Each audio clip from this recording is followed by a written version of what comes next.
Hi, I am Sophia, and the day my parents threw me out with a suitcase, spitting venom about my worthlessness, was the day I won $3,800,000 0 cents and discovered they'd been stealing from my trust fund for years. By sunset, I owned their house, but the real shock was the secret will they'd buried, naming me heir. That night, I turned their betrayal into their ruin. The clink of a fork against a chipped plate was the only sound in the house that morning. I sat at the table. My mother stood by the stove turning eggs in the skillet. My father, seated across from me, kept his eyes glued to his phone. No. Good morning. No. How did you sleep, honey? Just that wide, awful silence that made even my breath feel intrusive. I knew something was coming. You always know when your presence starts feeling like clutter in a room you once belonged in. When my mother finally spoke, it wasn't with anger. It was worse. It was businesslike. "We think it's time you start standing on your own 2 feet, she said, not looking up. I blinked, unsure I heard right. "I've been standing on my own," I said softly. "I'm not here for money. I'm just between leases." "You're almost 38, Sophia," my father cut in. "You've had plenty of time to figure things out." "And we've been draining your trust since you were a kid," he muttered under his breath, thinking I didn't hear. My stomach dropped. It wasn't about a lease. It was about me. "I have a full-time job. I pay for my car, my phone, everything. You're not married. You don't have kids. And you're still here," my sister Natalie said from the stairs. She wasn't even trying to mask the smirk spreading on her face. My mom stepped away from the stove, walked across the kitchen, and slid something across the floor toward me. It bumped into my chair leg. The suitcase. The old brown one I used back in college. I hadn't seen it in over 12 years. I looked up, heart pounding. "You're serious? We're not doing this to be cruel," Dad said. "You have 20 minutes, Mom said. Natalie folded her arms at the railing. "I told them you'd take it badly. I didn't say a word. I didn't ask for one more day. I just stood up. I packed nothing. They didn't offer anything. Everything I owned was boxed in the garage or tossed. I didn't know." The suitcase was still half-zipped from when I'd last used it. I picked it up, its weight unfamiliar but grounding. As I reached the front door, my mother called out one last time. "Wait!" I turned. She tossed me a knitted hat, red and black. "Here," she said, "so you don't freeze. We're not monsters." I stared at it in my hand for a second too long. Then I stepped back to the porch and placed it gently on the doormat. "I know," I said. "That's why this hurts." I didn't slam the door. I didn't yell. I didn't ask why. Silence was the only dignity I had left. I walked down the driveway, suitcase dragging behind me. At the bus stop, I sat on the cold bench and counted how many birthdays, holidays, emergencies I had dropped everything for. I gave everything. They gave me 20 minutes. That's when my phone buzzed. One notification from the State Lottery Commission. Me. A single alert glowed on the screen. Oregon Lottery Commission. Official notification. At first, I thought it was junk. Some spam message trying to lure me into a scam. But something about the format, the seal, the wording, it wasn't generic. It was official. I stared at it. Then I opened the message. "Dear Miss Sophia Bennett, we are contacting you as the holder of a verified winning ticket from drawing number 947. Your entry has matched all 6 numbers. Estimated prize $3,800,000, 0 cents. I blinked once, twice, then I reached into my wallet. I had nearly thrown it out when I cleaned out my purse last week. 17, 22, 34, 6, 28, 9. I read the numbers in the text again. They were the same, exactly. I don't remember the sound I made, but it wasn't joy. It wasn't even relief. It was a kind of laugh. Short, sharp, almost bitter. The kind you let out when something so absurd happens you can't trust it's real. Not yet. 3 weeks earlier, I had been standing in a gas station in Salem, Oregon. I had grabbed a bottle of water, a granola bar, and, on impulse, a lottery ticket. One of those decisions you make not because you believe you'll win, but because for $3 you can buy 3 minutes of foolish hope. The cashier had raised a brow as he scanned the ticket. Back at the bus stop, the coal didn't bite anymore. My mind was elsewhere, racing, reeling, revisiting every memory of feeling dismissed, unseen. What would I do with $3,800,000, 0 cents? The first answer was stupidly automatic. I could help them. I could pay off their mortgage, buy Mom a better car, set up a college fund for Natalie's twins. And that thought lasted 3 seconds. Then another truth hit me harder. They had thrown me out with less compassion than I had ever shown a stray cat. But I didn't press it. Instead, I opened a hotel app and booked a room downtown. For the first time in years, I ordered something for myself. Chamomile tea and a real meal. No checking if anyone else needed something first. No, let me save money in case Mom needs help with groceries or Natalie needs a break with the kids. Just me making a decision for my own comfort. Back in that quiet hotel room, my phone buzzed again. It was a voicemail from Natalie. I didn't want to listen, but I did. Just so you know, Mom says you left a mess in the guest room. Real classy. Don't expect to come back. And we've already cashed out your trust, she added, her voice dripping with glee. She hung up without waiting for a reply. I sat on the edge of the bed. I didn't cry. I didn't get angry. I just deleted the message. Then I reached for my suitcase to find a clean shirt, and that's when I saw it. Folded in the corner was the knitted hat, the one Mom had thrown at me, the one I'd left behind. Somehow it had ended up with me anyway. I picked it up slowly. I didn't cry. I didn't throw it out either. I folded it neatly, then slid it back into the bottom of the suitcase beneath my clothes.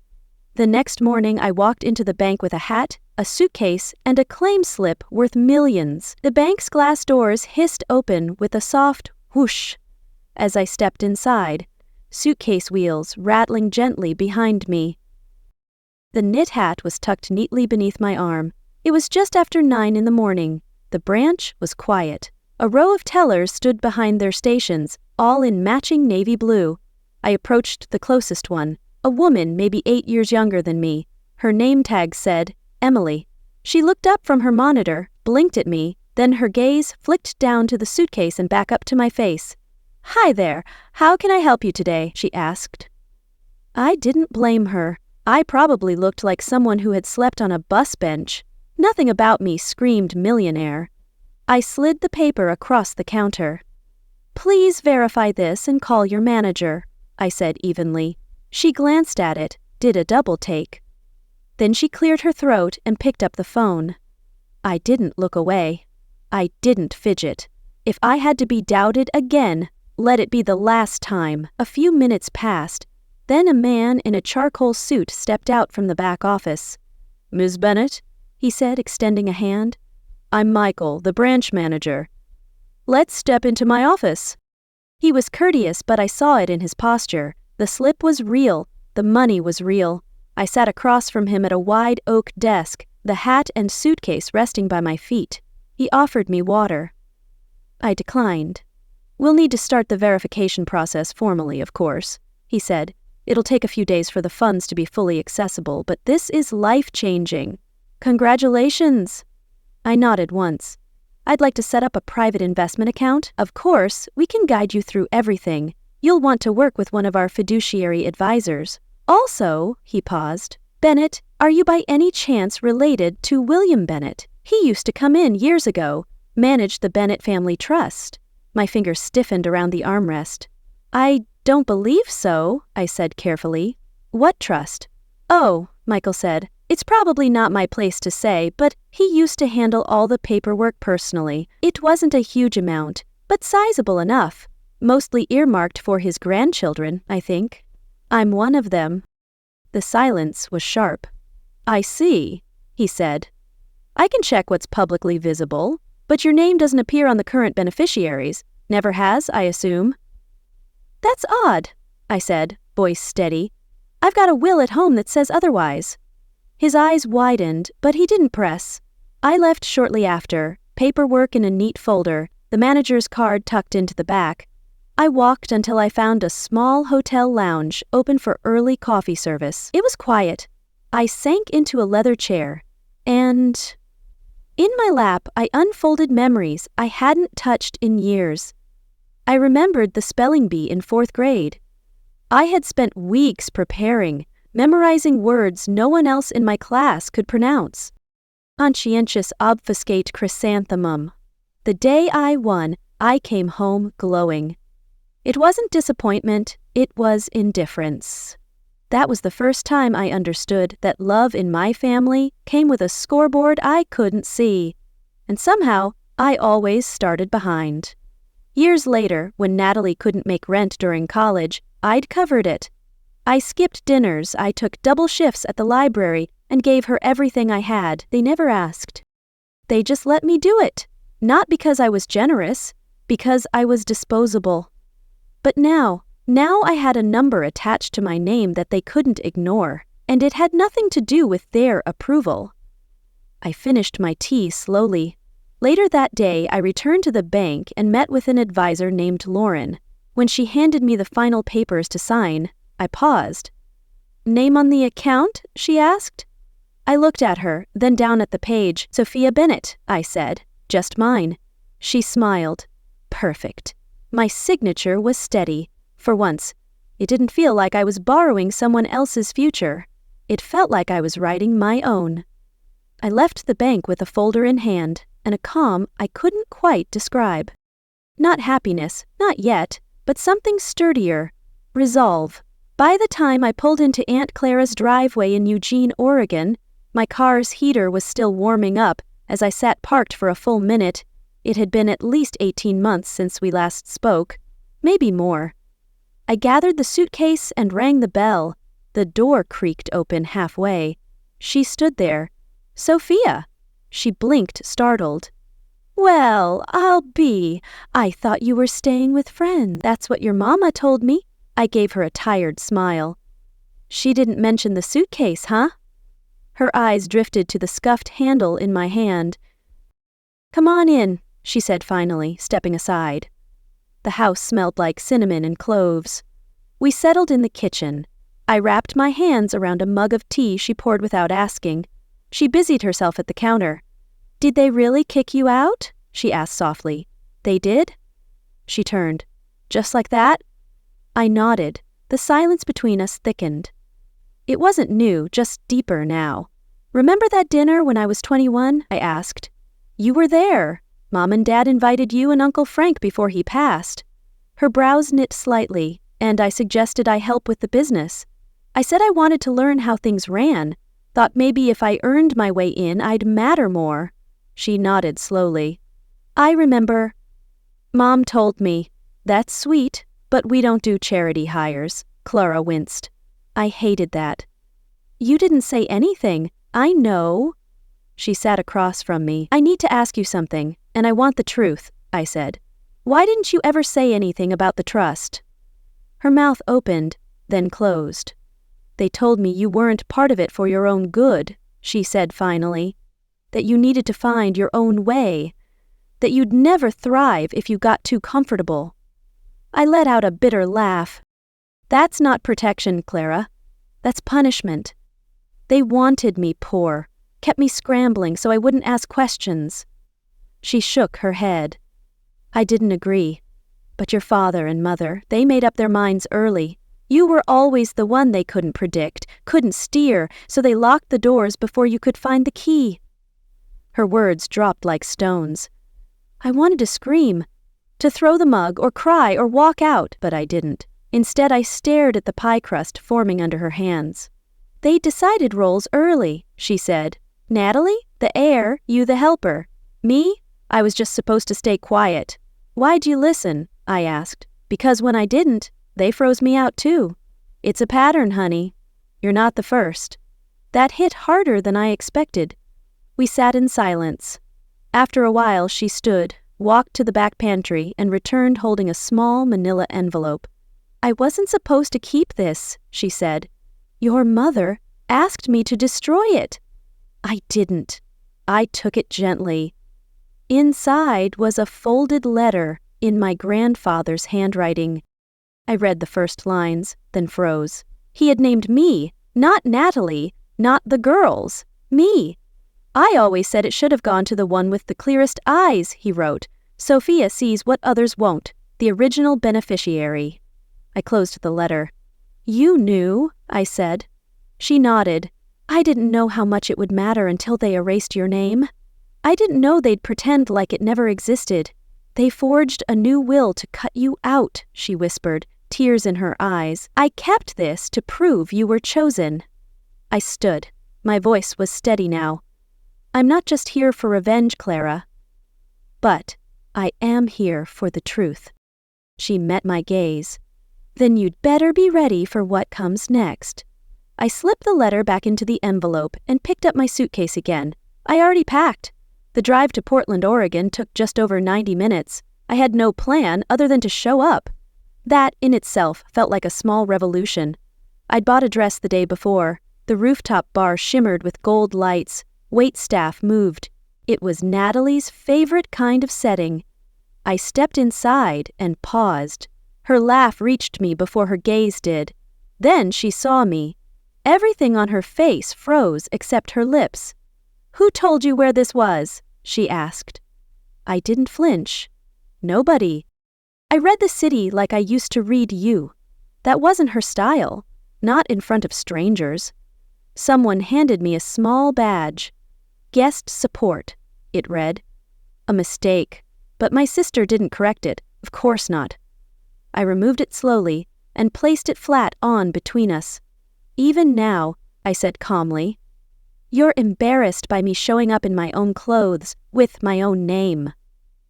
Natalie picked up a flute of Prosecco. My presence hadn't gone unnoticed. I could feel the weight of stares. She motioned toward a far-off table. You can sit over there. I didn't move. A man approached with a tray of hors d'oeuvres. Natalie smiled wide. Thank you. We'll take 2. She paused, eyes sliding back to me. Actually, just 1. I turned and walked slowly to the bar, ordered a glass of water, then circled back and leaned on Oime. I held on to that. Soon after, I heard a chime of glass in Natalie's voice. To family that supports you, she said, raising her glass.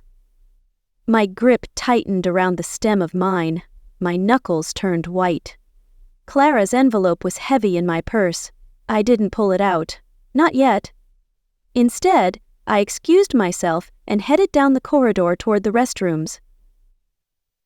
That's when I saw it. A framed sketch hung on the wall near. A little girl and a cat beneath a tree. It was mine, drawn at 12 after our cat Shadow had died, but it was signed Natalie. I stepped closer and, even my crayons weren't safe around you, I muttered. You stole my art just like you stole my inheritance, I whispered, my voice shaking with rage. My heartbeat returned to normal as I walked back to the party. Natalie posed for photos with a group of friends I hadn't seen since college, and then I walked to the DJ. He looked up as I leaned down and spoke quietly. He raised his eyebrows. Are you sure? Absolutely. Our father's favorite song, Ain't No Sunshine. It didn't belong in this setting of laughter and gold. That was the point. Natalie stopped laughing. Mom turned her face away. I stepped into the center of the dance floor alone, and I danced. Not to be seen, not to reclaim space, but because I could. My body moved with quiet rhythm, the weight of years, lies, roles shoved on me. They all lifted for that moment. When the music faded, Natalie's smile didn't return that night, but mine did, and I wore it all the way to my lawyer's office. I left the rooftop behind. By 8 o'clock, the next morning I was already seated in a high-rise office in Portland, Oregon. The receptionist greeted me politely. I didn't need anyone to be impressed. I just needed things done. Ms. Laurier? A paralegal called from the side. We're ready to register the LLC whenever you are. I followed her into, set the envelope down. This entity will hold all lottery-linked investments, charitable contributions, and future acquisitions, I said evenly. No relatives on the documents, no amendments by outside counsel, no signatures but mine. Understood. As she reviewed the file, I slipped in a second set of documents labeled Property 1423 Cedar Lane. She glanced up. Transfer of title, eviction proceedings, I said. The current tenants are in violation of occupancy. She blinked. Do you know the tenants? They're my parents. I didn't offer more. She didn't ask. Not out of coldness, but principle. It had taken months before the lottery money cleared. Anonymous, protected.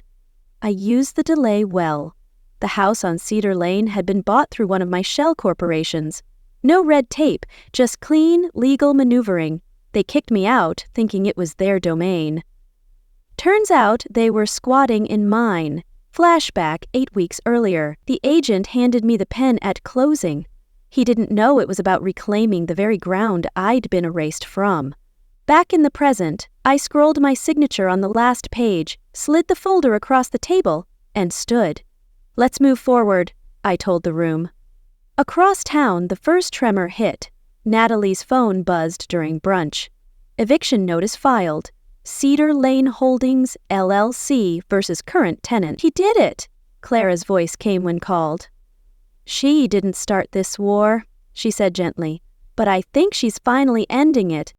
That same afternoon, I sat across from a woman named Rachel, director of the Havenwell Women's Shelter in Portland, Oregon. I'm here on behalf of an anonymous donor, I said, sliding a certified check across the table. She blinked down at the amount. Are you sure? She whispered.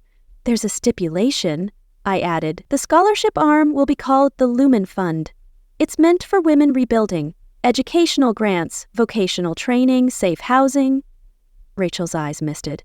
Do you know what this means to us? This changes everything. I knew her vaguely. Now, here she was, holding a hope they couldn't touch. I laughed quietly. They didn't need to know it was me. The only person who did was me. By early evening, I was back at my place in Corvallis, Oregon. I brewed tea, chamomile, and honey. The phone buzzed just as I settled into Evelinindre. Evelyn? They know. No subject, no punctuation, just that. I didn't respond, didn't even look at it again. Instead, I let the steam curl up. For the first time, the silence didn't carry weight, it carried peace. They thought they'd buried me beneath shame. They didn't know I'd built a ladder with every stone they threw. After the porch tea, I didn't sleep much. Not from stress, but clarity. When morning came, I didn't check the headlines. I didn't need to. I knew they'd spin it. And they did. By 3:00 p.m., my sister was on a local morning show out of Portland, Oregon. She looked on. Natalie, the screen beneath her read. I watched from my apartment. She's always had issues, Natalie said. We took her in when no one else would, but once the money came, the mask fell off. She's bitter, ungrateful, estranged for a reason. The host murmured something about hope and healing. Natalie smiled. She wasn't cut out for family responsibility. Some people aren't, and, frankly, I'm glad we helped her back when she needed it. I blinked slowly. They weren't just rewriting history, they were syndicating it. Back at the office, Clara was already moving. While Natalie painted herself as the wounded heroine, Clara was logging into our secure press drop. The show was airing live, which meant it wasn't too late. I texted only 2 words. Upload now. Then audio, not our faces, just sound. Natalie's voice, crisp, undeniable, from the hallway of our parents' house. Get your trash out. You're dead to us. And her husband following behind. We'll rip that check from her cold hands if we have to. A second clip played. Natalie, we forged the will, she'll never know. By sunset, the clip had over 1.5 million views. Comment sections filled with lines like, by evening I sat with the last piece of truth I hadn't touched, the old will. It had been buried in a filing cabinet at Clara's, my name listed first not just as a beneficiary, but as the heir, primary unquestioned, then scratched out, dated weeks before I won the lottery. They hadn't just disowned me, they'd tried to erase the part where they once believed in me. I scanned the document, filed it digitally with my legal team, let it speak. Across the country, the news cycle picked up steam. Screens showed side-by-sides of Natalie's interview and the mic drop moment, and then they found it. A photo from my eviction day. Me on the curb, suitcase beside me, knitted hat falling out of my... That image hit hard. Even strangers began posting. It became a symbol, not just of me, but of everyone who's been tossed aside by people who claimed to love them conditionally. Natalie and her husband canceled their next appearance. A cousin I hadn't spoken to in years sent me a text. I didn't reply. They'd tried to weaponize shame on live television, but shame, it turns out, had already changed sides. There's a weight that comes with walking into a courtroom. I adjusted the collar of my coat. I didn't wear it to make a statement. I wore it because it reminded me what survival felt like when nobody offered you shelter. The corridor wasn't packed, Natalie, sitting stiffly beside her lawyer. She looked up once. I didn't blink. Ms. Harper, her attorney started with, suing one's family for defamation and misappropriation. This won't sit well with the court. It reeks of emotional vendetta. I kept my voice even, and rewriting someone's life publicly on television. The judge didn't look amused by either of us. We got through opening statement fast. Natalie's side argued I was resentful, unstable, greedy, that this was about a lottery win and some long-festered grudge. But then my side spoke, and we didn't lead with the money, we led with a number. A joint account opened when I was 16. My first small freelance gig, designing a wedding invitation for a local couple. They paid me in cash. My father deposited it for me, said it was safer this way. I believed him. We showed the transaction records and then the withdrawals, all without my authorization, even years after I moved out. And after the plaintiff was evicted, my lawyer asked. He turned to the bank officer on the witness stand. Yes, she confirmed. Withdrawals were made using the secondary account holder's card still active under Mr. Harper's profile. Post-disownment, my lawyer repeated. This case, he said, isn't about the lottery. It's about decades of quiet erasure, of being treated as a utility rather than a daughter. Natalie scoffed. Are we really going to act like a couple $100 from high school is a crime? I leaned into the mic. It wasn't the amount, it was the message. You owe us for existing. But nothing compared to what came next. My Aunt Clara stood up in the back row. Your Honor, she said. With permission, I'd like to play a voicemail left on my phone 3 weeks ago, by accident. The judge nodded. She tapped the speaker. My mother's voice crackled through. If she wins this case, we lose everything. Why didn't you just let her disappear? Natalie's lawyer closed his binder slowly. The judge's brow creased. That's not just negligent, that's deliberate. Natalie whipped toward her husband, hissing. You said it was deleted, he shot back. You're the one who couldn't keep her mouth shut on TV. The judge banged his gavel. Enough. Full damages. A public apology mandatory to be delivered on the same show where they'd tried to bury me. But I didn't smile. When the judge asked if I had anything to say, I rose, walked to the front, and kept my voice low. I didn't need their apology. I just needed the truth to stand where they tried to knock it down. And I pulled something from my coat pocket. The eviction note. You've made your choice. Don't come back. I didn't read it aloud. I just held it for a second, then folded in half and tucked it back. As I walked out of the courthouse. That note? I kept it. Not to remember the pain, but to mark the day I stopped, begging for a seat at their table. I didn't turn into the driveway. I just eased off the gas as the old house came into view. Quiet now. A foreclosure sign swung lazily from the front post. I didn't need to park. My name was already on the deed, hidden behind a shell company, bought at auction for a price lower than my pride ever sold for. It was never about revenge. It was about closing a circle. I pulled to the curb across the street and let the engine idle. It was a late fall afternoon in 2023. This house isn't a home, I whispered to no one. Not anymore. I turned off the engine, stepped out, and walked slowly along. The hedge was still there. I knelt down beside it. My knees sunk into as I reached into the space beneath the hedge. I knew exactly where to feel, where the tin had been tucked 18 years ago, behind. It was still there. I pried the lid open, half expecting nothing inside. But there it was, a handful of Polaroids. Me holding a puppy, Me in a Halloween costume I'd sewn myself, my dad pushing me on a tire swing, crumpled sketches with my name scrawled in the corner, and one folded note. To my brightest light, happy 12th birthday. Don't let the world dim you. I read it aloud. Funny how people forget the kindness they once gave, especially when money walks into the room. That note was written before inheritance lists and trust funds and shame. I folded it back up. I didn't take anything with me. Some things don't need to be dug up to be healed. I stood and let the lid click shut again. By the time I returned to the car, the phone rang. I let it buzz twice before I looked. Mom! I stared at the name before answering. Her voice cracked first. Are you satisfied now? I leaned back against. No, I said softly. But I'm free. She said, we thought you'd never make it without us. I didn't yell. I didn't flinch. I just answered, you were right. I didn't make it without you. I made it despite you. This time, I ended the call. Later that week, I found myself at a gallery in Bend, Oregon. I walked to the back where a single spotlight fell on a sculpture. My sculpture. A resin cube enclosing a paper note. You've made your choice. Don't come back.